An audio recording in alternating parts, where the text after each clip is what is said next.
listeners, guess who's back? Celebrity Court is back. It's back. We're back. I apologize, everyone. It was a crazy week last week, and we just could not get this court open. But have no fear. We're back, and let's see who's joined us. Brenda O, welcome back. Essie Stone, welcome back. Venetia Phillips, welcome back. SL, hello. JP Mills, hello, everybody. Don't forget to hit the like button. Mary, welcome, welcome. Leo, welcome. Tessa, is it Tasia? Like Fantasia. Hey, y'all. Tasia, thank you, Tasia, for that. Phonetics. Tina Twine, welcome back. Christine R., always glad to have you in the house. Jason will be here tonight. SL, welcome back. Sandra McGee.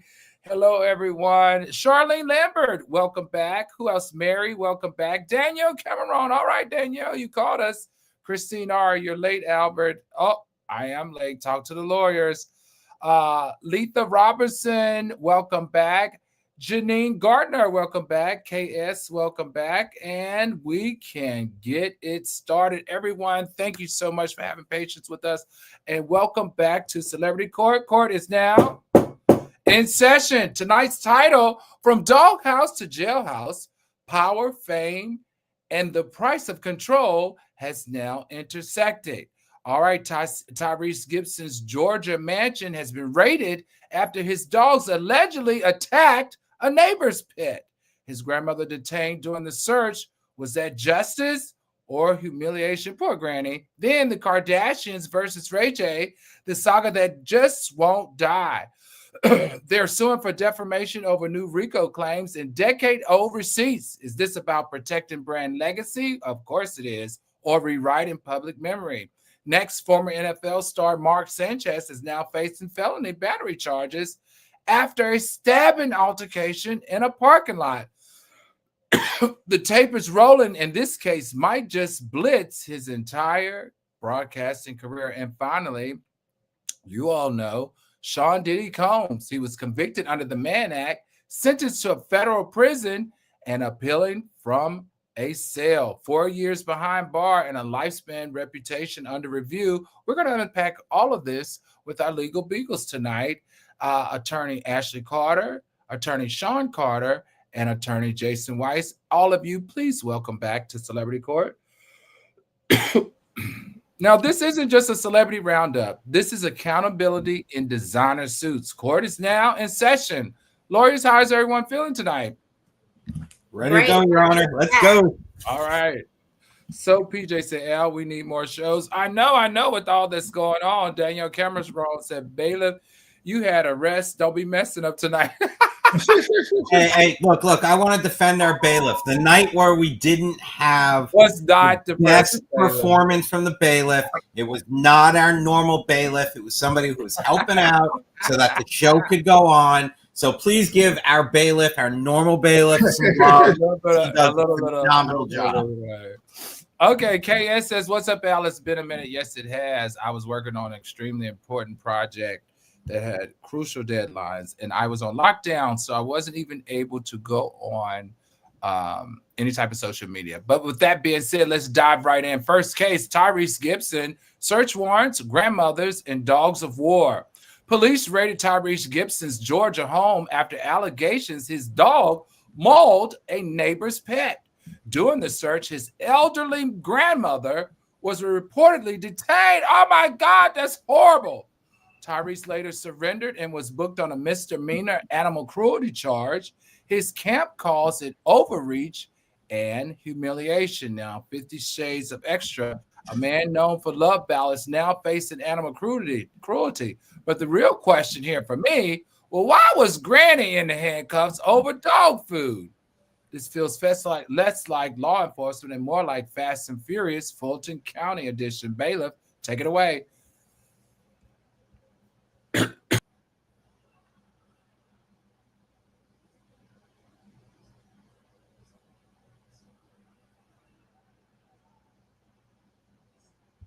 So we might not have video streaming right now, so we can go ahead and look. After I gave the bailiff, defended the bailiff, you got it, and I'm gonna go ahead and get this going. So look, Grandma wasn't in handcuffs and taken away and all of this. The news put a little bit of a spin on this.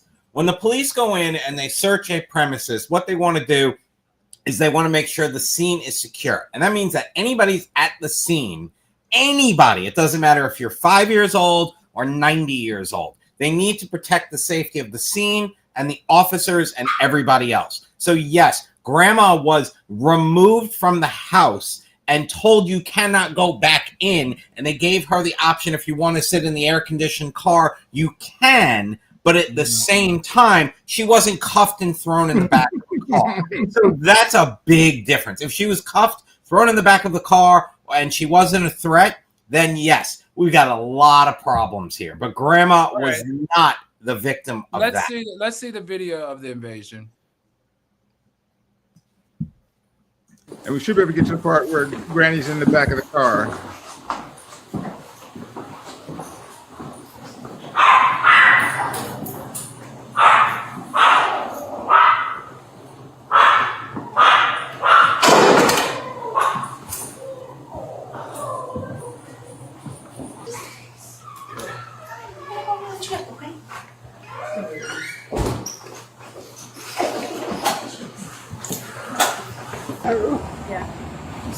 So here's Granny. Okay, we'll just let the owner know if he wants to, talk about getting his stuff back. Okay. I'll give you my card too if you can reach out to me. Okay. I'm gonna get her away and get you my card. Okay.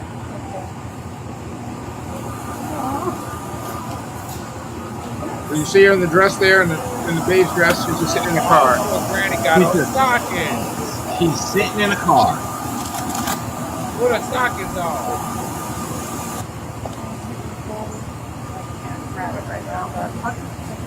But she was trying to show Attorney Carter her slip, so. That's what I'm talking about. That's how you dress, lady. That's grown folks there.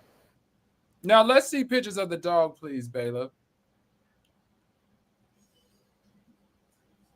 These are the pictures of the dogs. Now, I'm like Venetia Phillips. She said this was about a dog, though. Why'd they even come up in someone's house like that? So let's go to you, Attorney Weiss, because I have that question too. Was the warrant and entry legally justified, or did police overstep probable cause limits here?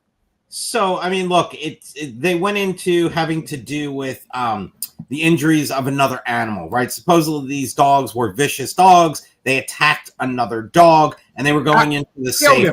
Let's be clear. Kill the other dog. There you go. It's like Attorney Carter said, killed the other dog. So there was probable cause to go in and secure these animals, secure the situation to make sure that no one else gets hurt. I mean, these aren't little dogs that nip at each other. I mean, these are vicious dogs. So yes, there was some probable cause to do that. And all they did was secure the scene. If they decided they wanted to go upstairs and open up his drawers and do all that, absolutely overreaching. But they went in, they got the dogs, they secured the scene, and that's where we leave it. Okay, let's go to the grandmother again, because I really need for somebody to help me understand that a little bit more. Could, because Tyrese is good at belly aching. Could detaining his grandmother violate the Fourth Amendment protection against unreasonable seizures? No. Sharon Carter. No, this is not, if they had handcuffed her, put her face down on the ground, that's one thing. They have her sitting in a nice air-conditioned car. I assume that she wanted to sit there. She could stand outside that big old mansion, but they were like, hey, you're an older lady. Go ahead and sit in this car. We'll keep it on for you, an air conditioner. I'm not a fan of the cops. This is not a bad case for the cops. As far as why you would go in there to get the dog, these two dogs are vicious animals running loose in the neighborhood.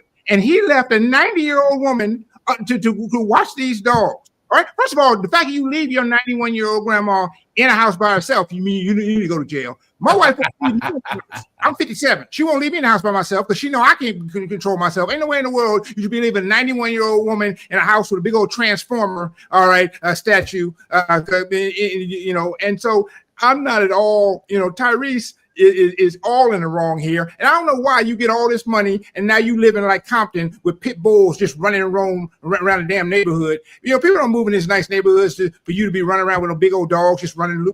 Get a damn leash. Right. And the door was open. And the door was open in the back of the car. It was not a closed door.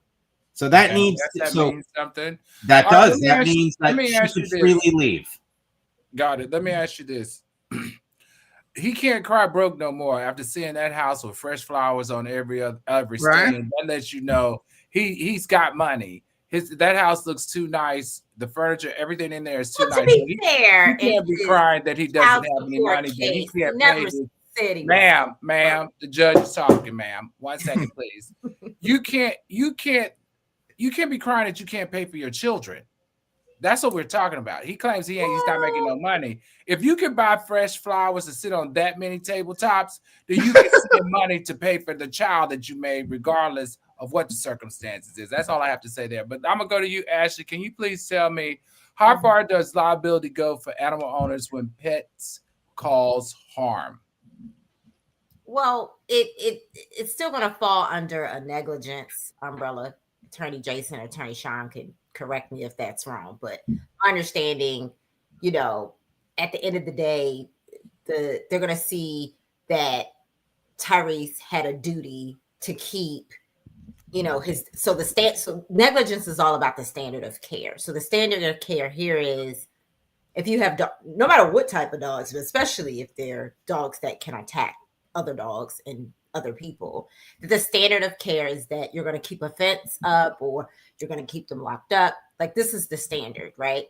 So if you deviate from that standard and then someone or something is then injured, because a lot of people put in the comments here already that America does not play about their dogs. And it actually reminds me of, was it the Michael Vick case? Mm-hmm. Dogs, how he was actually even accused of abusing dogs. So the American justice system definitely doesn't play about pets at all. We saw that with the Michael Vick case. So in this case, again, it appears, or it's been reported, that at least one of his dogs killed another dog. And so they're not going to really blame the dogs. They're going to blame Tyrese. They're going to say, you deviated from the standard of care, making sure your dogs were contained. Mm-hmm. And but for your negligence, this other dog would not have been killed. What's the law, Jason or Sean? Jump in here and tell me, what does the law actually state as it relates to dog care, dogs being on leash, etc.? Does that vary state to state? Because I got to be honest, when I was growing up, dogs lived outside. Right. And, sometimes they were on a leash, sometimes they weren't on a leash. If you talk to any country person, dogs get in fights. I'll never forget, that was one of the first fights that I saw that I thought was really cool, and that was dogs attacking each other. Obviously, that's not legal anymore. Anybody care to share based on their state or their municipality what the dog laws are, so that our algoriters will know how important it is to follow the law? It's different in every jurisdiction, right? So even here in Florida, right, there are some counties that ban pit bulls. There are some counties that say you can't have a pit bull unless you have extra insurance. But there is a leash law. The dog needs to be on the leash. But I think it was bullheaded. The comments were going too fast. Said something about that. Bullheaded 2010. That dogs are seen in the law as chattel, and that is property. Chattel, which is property. So not cattle, chattel, CH. Right. And so it is property. So the dog killing another dog is not the M word that we can't say on this platform. It is just harm to someone's property. Now, look, I got two dogs. So is that a misdemeanor? What is that? Yeah, it is. Yeah. It's only going to be a misdemeanor. And so we should be clear, Tyrese was actually arrested. He had to he'd fly back home, turn himself in. He was booked. They released him. Obviously, it's not a big crime. It's a misdemeanor, maximum a year in jail, $1,000 fine. He won't do that. He'll just get, a fine. There is, now with regard to the civil side and the issue of cattle, dogs, they're not going to be able to sue him for $28 million for the loss of a dog. Nope. In Georgia, basically, your dog is worth what you paid for it, and maybe a little extra if Tyrese had sicked the dogs on him. Right? It'd be one thing if you did it on purpose. If you're just sloppy, like Tyrese has been. By the way, the story is that they've been out there. The police knew how to get to his house because they've been called out there a few times because his dogs have been roaming and terrorizing the neighborhood. And so he'd been irresponsible about this for a while. There is a point, though, that if you have a dog that's vicious and labeled as vicious or is vicious, you actually at that point, like for instance, these dogs, assuming that they find them, they're going to bring them in for evaluation, decide whether they can be, sort of talked to or, reason with. And if they are labeled as vicious dogs, and likely they will because they sort of have a record. If you own that dog at that point and it gets out, you can go to prison. Mm-hmm. Okay. Because you understand you have a dangerous animal. It makes think about it. If you brought a tiger or a lion into your neighborhood and it just started eating up the neighborhood, you would be responsible. If you bring in a dangerous animal, and now they don't necessarily say this breed is, and people in the comments have said this breed might be fine in of itself, but these two dogs got issues. Okay, let me ask you this, and I'm sorry, I'm just stuck on this. I have a neighbor who have those hunting dogs, right? Right. And so one of his dogs who leads the hunting dogs has basically, he sneaks up on you when you get out of your car. It's hit a couple of the neighbors where he's bitten us. He has actually bit us, right? So of course we called the local, what are they, the local PSA, Animal control. Animal control people. We made the complaints. We all go to the hospital to get, make sure he doesn't get tested, but he never gets put down and nothing ever happens to the owner. What is that about? Is that the jurisdiction I'm in? Because I find it very odd that a dog can go around and bite humans and not get anything charged, but he kills another dog and now the owner is misdemeanor. What is going on with the law? Well, I mean, it should have been that look, after the first incident, now that owner is on notice that dog has a tendency to be aggressive. A second strike is usually you have two options. Either you rehome that dog or they go down. Or that dog gets put down. It's one of the That's two. what I thought it was too. But when we try to push to have the dog put down, we were told that we didn't have a right to have the dog put down because the dog has bit more than 3 people in the surrounding, home. So what color were the people he bit? My color. Hello. Yeah, well then that's a problem. And I don't mean that just it's not just that. It's not just that. I know Jason's like, no, but it's also the fact that I'm not sure if this happened in my neighborhood, the animal control would have been out there, but I don't live in a $22 million mansion. All right. Remember, he's not living around broke people. So he done bit some rich person, connected person. Gotcha. They ate some connected person's dog. They called the mayor and said, hey, I mean, all that money I gave you to be mayor, go fix this damn dog problem. So yeah, if you're rich, the law's gonna work a little different for you. Okay, got it. All right, everybody, there you go. You learned the laws about dog bites from one house raid. The color that matters is green, right, Attorney Carter? From one house raid to Hollywood shade, let's talk about a lawsuit 20 years in the making. The Kardashians and Ray J are back in court, and the tea is defamation grade hot. All right, Kim Kardashian and Kris Jenner said, I've had enough of you, Ray J, and they're suing him for defamation after he claimed they're under federal indictment and manipulated the infamous sex tape saga for profit. The lawsuit argues he spread malicious lies that is harming their brand. Now, this is interesting. You know what's wilder than the original tape? The fact that we're still talking about that to me. The Kardashians have built an empire off of one scandal, and now they're trying to sue the very man who helped start the fire, who put the ding-ding in the ting-ting. This fame eating its own history. All right, I'm going to start with you, Attorney Sean Carter. Do Ray J's comments, all right, and I want us to understand, we're going to view Rico, KK, and Chris. Ooh, the federal Rico I'm about to drop on Chris and Kim is about to be crazy. I'm talking about, I'm on the news every day like, yeah. Meaning like I'm going to say a lot of shit, but. Got a little bounce, you walking, your shit would be. If anybody know Kim and cool with Kim, they need to tell her now, the rain is coming, the feds is coming. Hey, wait. The feds is coming. It's nothing I can do about it. It's worse than Diddy. It's Chris. It's worse than Diddy. Y'all hear this nigga, boy? It's worse than Diddy. The feds are coming to investigate. Yeah, because it's like, I can't be the dirty guy no more. Ray J needs help. I'm sorry. Yes, I don't care. All right, Ray J needs help. And you can clearly tell that a lot of this is attention seeking. But let's go to the legal aspect of how reckless Kardashians was being charged for racketeering. I might believe it. But Diddy, sex trafficking, and all these other extra things, like, it's, to me, knowing him, knowing the situation, being around with most of the people that's testifying, you know, I just feel like there's somebody at the top who's making a statement, who's making a point. Told me that the Kardashians was being charged for racketeering. I might believe it.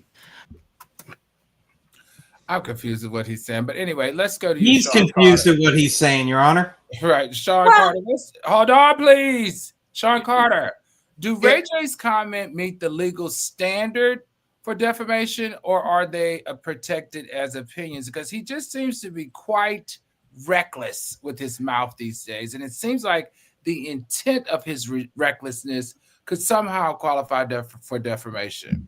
Yeah, but not. Here's the thing: it's not the strongest defamation case. Now, if you say that someone has committed a crime, and then they haven't, that would be defamation, and you know you're wrong about this. The thing about this, though, is he doesn't really say that. He says, you know, they should be. I'm gonna drop Rico. What he means by that is it must be a civil RICO. I'm gonna sue him for civil RICO, which you can do. Right? You can threaten to sue someone for something, and that's not being defamation. Defamation is actually he had to have said they've been under indictment, the feds are coming to get him tomorrow, and that type of thing. And he's kind of, you know, puffing that up, but he's not saying it enough that it's not really a good defamation case. I looked up the lawyers who filed this case. And by the way, the lawyer she has is a bad boy, all right? Represents everybody. This guy named Spiro, represents everybody in Hollywood. Ashley probably knows who he is, big time. And I'm like, wait a minute, you know the law better than me. And this isn't about defamation. They don't want Ray J's little $48. All right. What they're doing is silencing him, right? Exactly. They want to silence him, and they want to put the narrative out there. We're not involved in RICO because we got billion-dollar businesses here. We can't have you being messing up with your BS podcast, making us look like we're, you know, I'm trying to sell people makeup and all kind of stuff like that. I want to think that stuff's going to get there. I don't want people to think that Ray J's telling the truth here. So we're going to sue him, right, to make sure that our brand stays tight. And also maybe some of these podcast people will not let him on this disputed nonsense because, you know, there is broadcaster liability for allowing people to come on and tell lies. That's what I was thinking too. And so they're like, we're going to keep him off TV. We're going to basically set this lawsuit so that, you know, we're going to freeze Ray J out. And he have more time to sit there and watch that. Right. But what's been interesting is he's been booked on every national platform spewing this ridiculousness. Let's go to you really quickly, Jason. Could discovery, if there is a civil lawsuit, could discovery force exposure of private contracts or production deals related to the tape? Look, I mean, chances are yes, because, you know, the only things that, you know, are protected throughout the discovery is, you know, conversations you've had with your attorney in anticipation of litigation or, you know, things like that. So if it's just a contract, and even if the contract says this is a confidential agreement, no, if it's part of discovery, they're going to get a copy of it. Even if, but would it even matter at this point? No, it wouldn't. It wouldn't. That's the thing. Nobody cares at this point. Right. Nobody cares. I mean, that's the problem. Ashley, let's close it out with you with this question. Can Kim and Chris, if you were their lawyers, what would you use to actually prove actual malice given their public figure status? Well, I guess you start in the place, whether it's criminal or civil RICO, that it is absurd. It's already an absurd position from the beginning to say it's RICO because they have a legitimate business. So you remember RICO, whether it's civil or criminal. So on the civil side, you're suing because you were harmed, that RICO activities happened and you were harmed. Mm-hmm. On the criminal side, it's when the prosecutors come after you, i.e. Diddy, i.e. Young Thug, i.e. just keep going down the list. So there's criminal and civil. So regardless of whether it's criminal or civil, you have to prove that there's a criminal enterprise. I think they're going to start in the position that there was definitely malice here because at least on the surface, no one would say that their business of makeup and reality TV shows and Skims underwear and just everything they have, the Cali lip kits, perfume, lotions, podcasts. I mean, all the things that they have, clearly their enterprise is not criminal. And so to say that it is, or to allude that it is, you are intentionally doing it with malice. Now, I want to piggyback off what Sean said, which was, I do think because civilly he has the right to say that he wants to go after them. That's not that's not defamation. But also, someone, I think in the comments, for her upset, he says they're coming. That's predictive. That's not like, he's not saying that they're actually, like, the federal prosecutors are at the door and has already, like, they're coming. So that's something in the future. That's not something that has already happened. It's not like a statement of fact. So I actually think Ray J is actually smarter than what people think he is. He can be, say some wild things, but he's not stupid. I think he's purposely using the words that he's using so that he can probably get out of defamation. Also, well, I think Ray J is only smart in that he's been in this business for 35 years. He knows how to shake the cage and steal headlines. I think that's the part that he's smart at. But the tactics and how he does it, it's just becoming a nuisance to me. Yes. All right, they turned it. Can someone tell me? I'm old, so maybe tell me, what business is Ray J in? Is he a musician? He's a streamer. He's a streamer, but he's actually not broke. He sold his tech company, these little scooters, to this bigger technology, and he got paid like millions for. Really? Yeah. So he's actually not broke. All right. Well, if you're out there, Kardashian, I'm going to say he paid Suki Hana $75,000 a month to pay her bills. At least that's what they say. All right. They turned a scandal into $1 billion brand. They're suing over the same script. This is interesting. This is not irony. It sounds like to me this is content for the season 22 of Keeping Up with the Kardashians with lawsuits. All right, from reality TV to real life assault, this story is sad. Mark Sanchez's playbook now includes a felony. Let's huddle up and break this one down. Former NFL quarterback Mark Sanchez faces felony battery charges after a parking lot fight in Indianapolis left a poor 69-year-old man with stab wounds. Prosecutors upgraded the charges, citing serious bodily injury. The victim claims self-defense after Sanchez allegedly initiated the attack. From throwing pauses to throwing punches, Sanchez went from the pocket to the penitentiary. But here's the deepest issue: the retired athlete enraged and his mental health capacity. Is this another case of fame burnout meets fragile ego? Or is this once again thinking that he's above the law? Bailiff, take it away.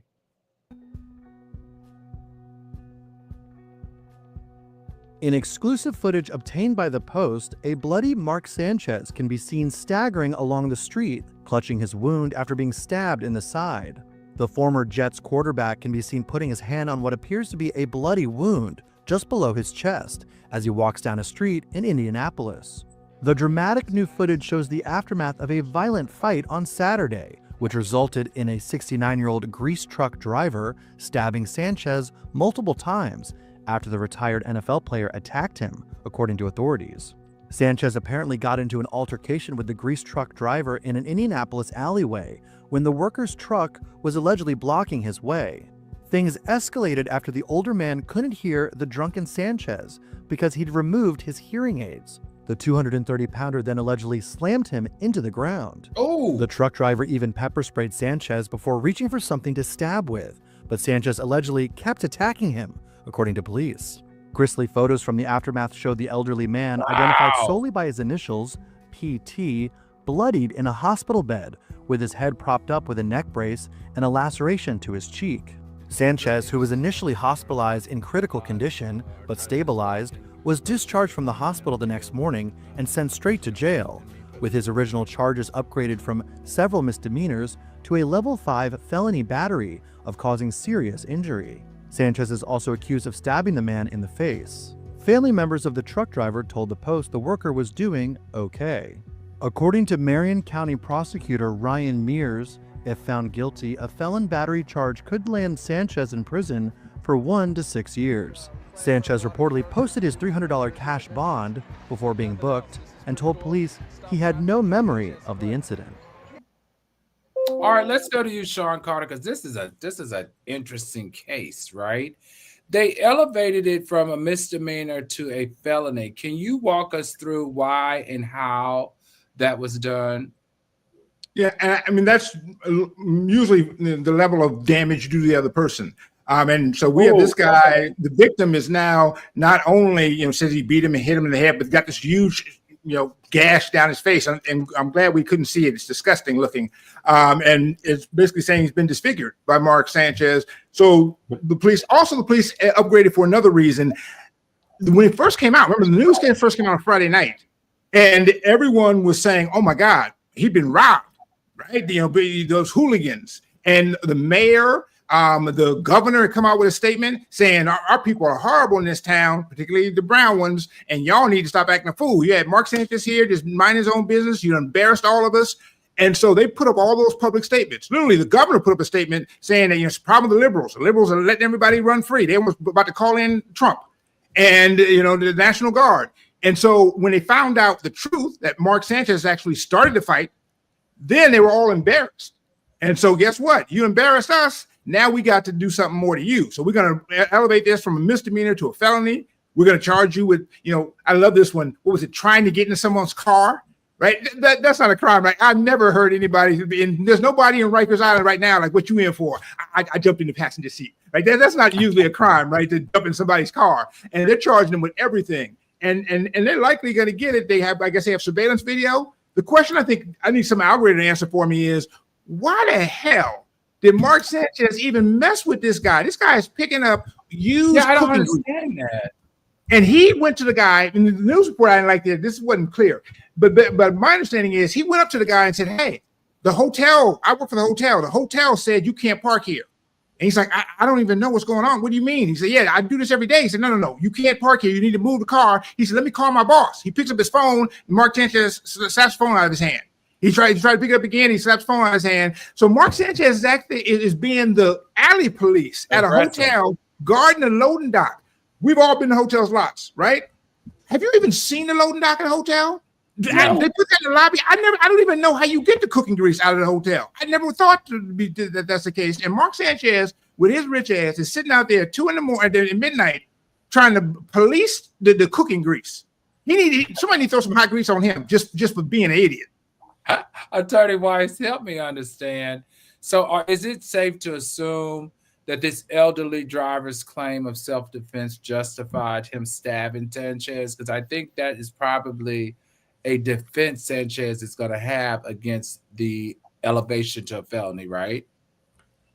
Yes, but the truck driver, whose name has been released, it's out there, but it's already out there. But this truck driver was defending himself. Sanchez is not a small guy, and he's a fit guy. He's 230, 6'4", works out, does his thing. So this truck driver needed to do what he thought was necessary to protect himself. He did not pull out a gun. He didn't pull out a baseball bat. He had a knife on him, and he went ahead and he stabbed Sanchez to protect himself. Sanchez should have not even been involved in this thing.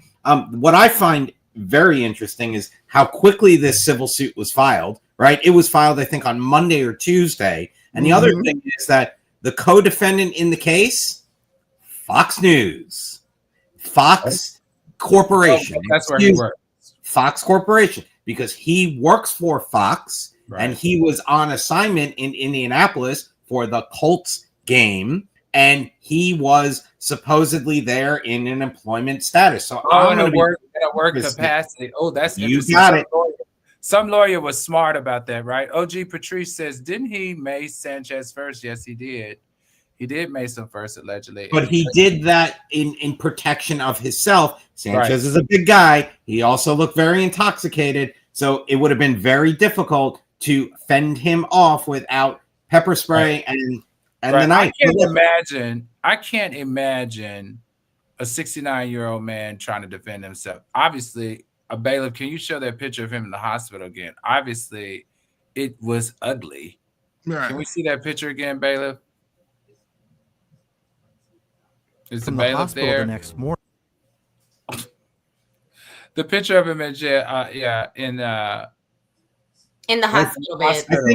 I think they were at Tyrese's house first, fighting off the dogs, and then they went to Indianapolis to drink it off. So, well, you know what's interesting? They're going to. I have a feeling. I hear you on the strategy of adding Fox because you want to go where the pockets are, right? You always want to make a labor employment thing as much as you can, right? But what they're going to do is they're going to say after, 2:00 in the morning, that's outside the scope of his employment. That no one is, they weren't hiring him to do anything in his Fox capacity, employee capacity at 2 a.m.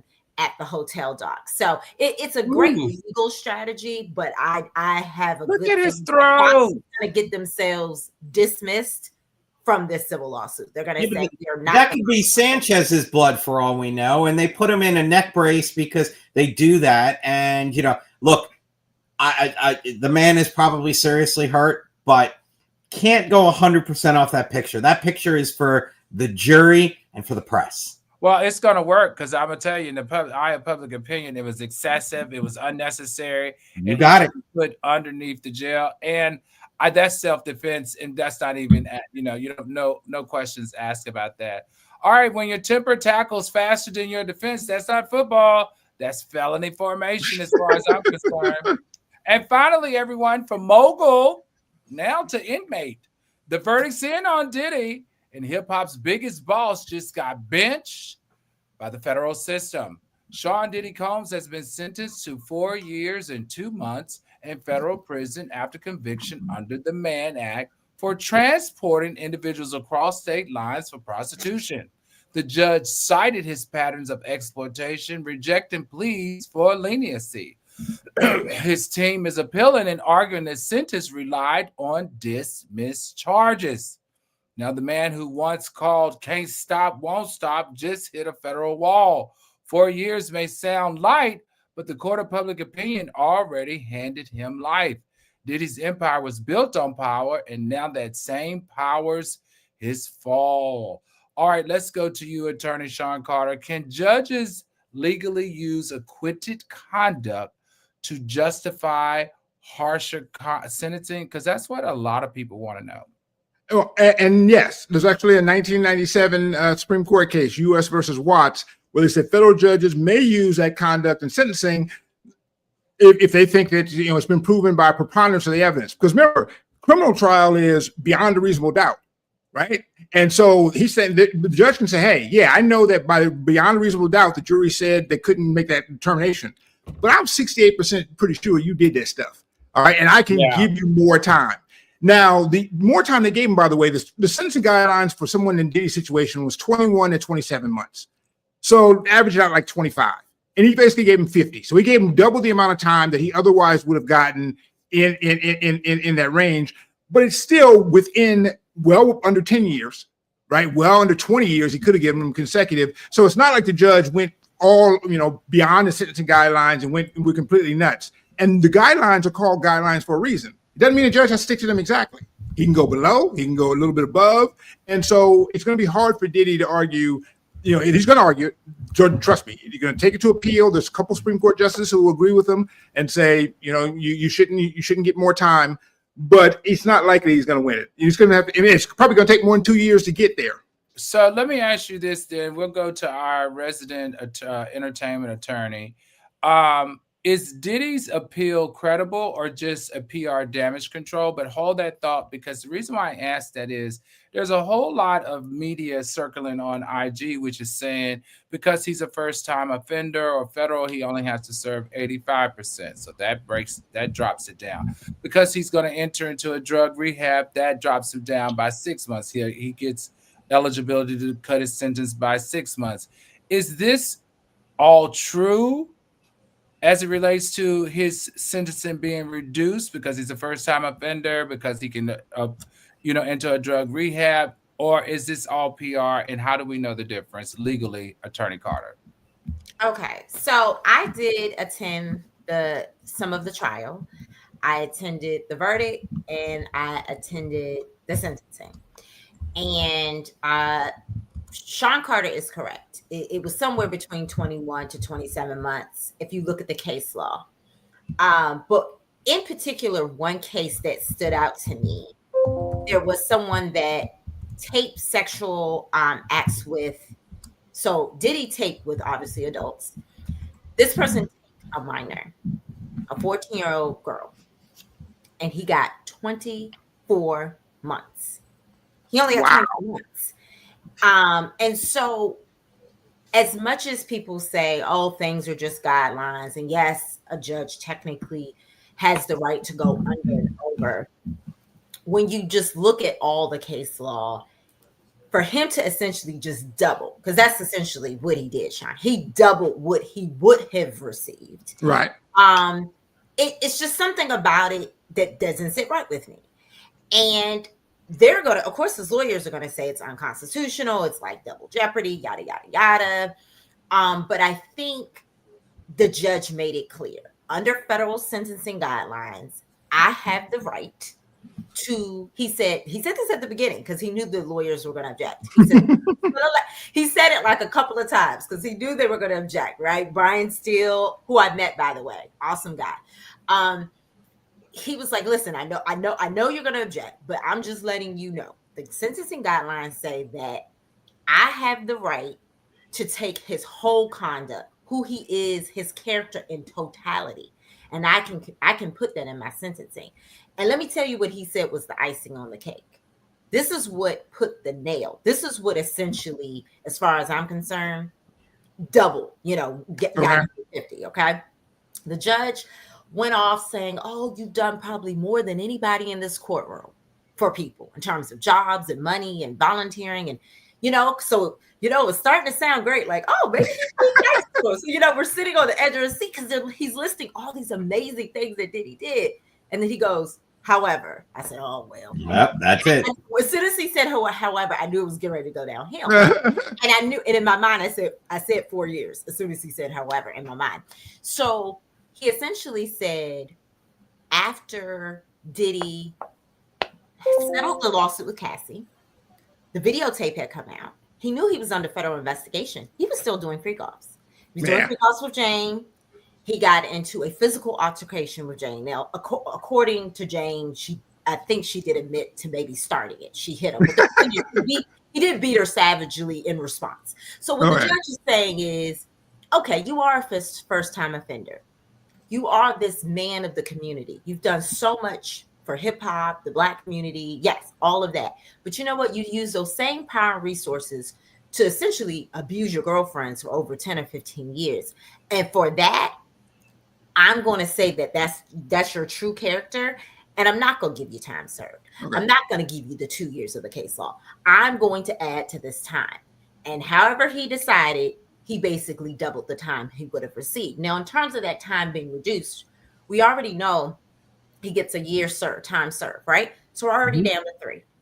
And then, yes, it is true if his programs in whatever facility he goes to, there's a drug one, there's mental health, there are all these programs.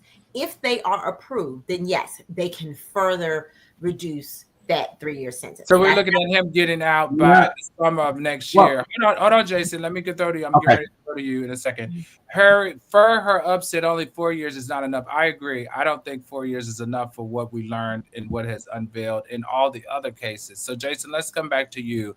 Yeah. What does this say about the justice system's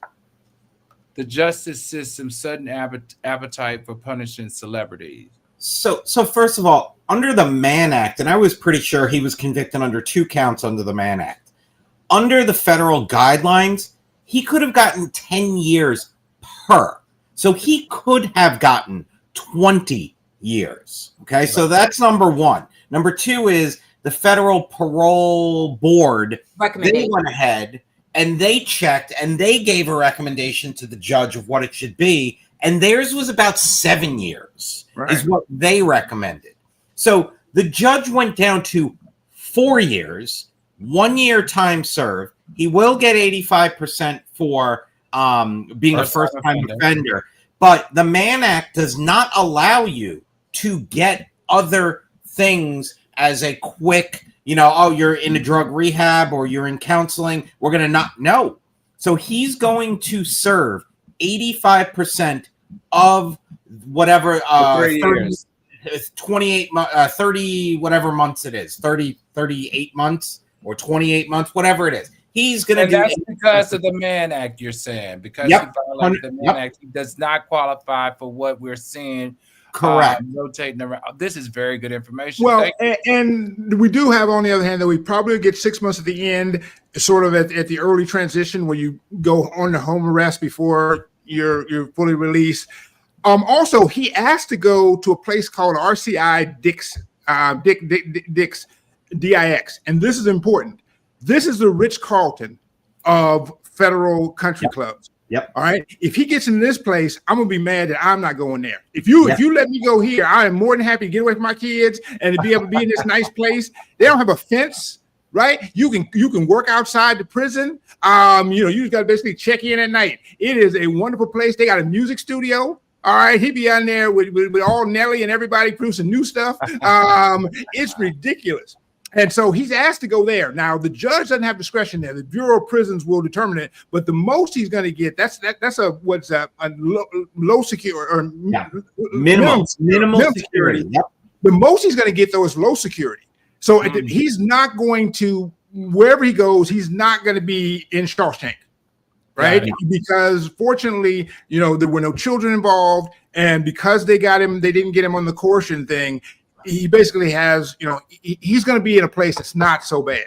Got it. And so my whole point, to answer your first question, Your Honor, is I don't think the judge went above. I think the judge actually weighed everything and thought this was fair. It was below. I mean, the Federal Probation Office calculated the guideline range to be between almost 6 years and 7.5 years. Well, no. Let's be clear. That's what the prosecution wanted. And the prosecution wanted more than the minimum guidelines. They wanted him for the extra stuff. They mentioned all the stuff about Cassie, et cetera. So they were asking for more than the actual minimum. And the defense actually was asking for nothing, right? So he went in between the two of them and basically between 7 and 0 and kind of came in the middle there. But the truth of the matter is that, I think the guidelines, as I've read them, are somewhere between 21 and 27 months. If you just take out the beatings and all that. I think to me, this is where you have a miscarriage of justice in my head. And the message that it sends to the other young Black men in the community is that you can treat women this way. You can do these bad things. You can weaponize your power, and it's okay, because at the end of the day, if he serves a year and a half, that's all you have to face for all these horrible, horrible things that you've done and effects that you've had on people's lives, stealing your artist's money, these other allegations that he has. Yes, but it's not the Mann Act. And that is what his lawyers are going to argue. And I also just want to make a clear, there's a difference between the guidelines and case law.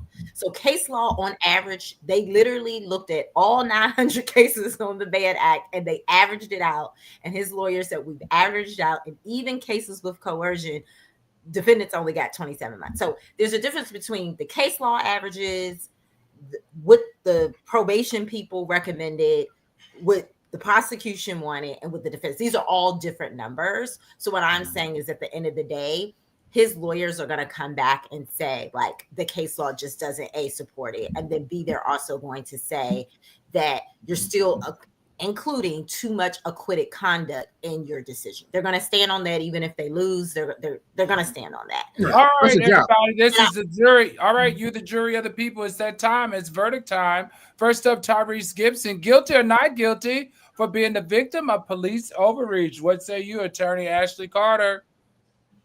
If the police were overreaching? No, is Tyrese Gibson guilty or not guilty of being the victim of police overreach? Guilty or not guilty? I don't think I think the police were right. Okay, Attorney Sean Carter.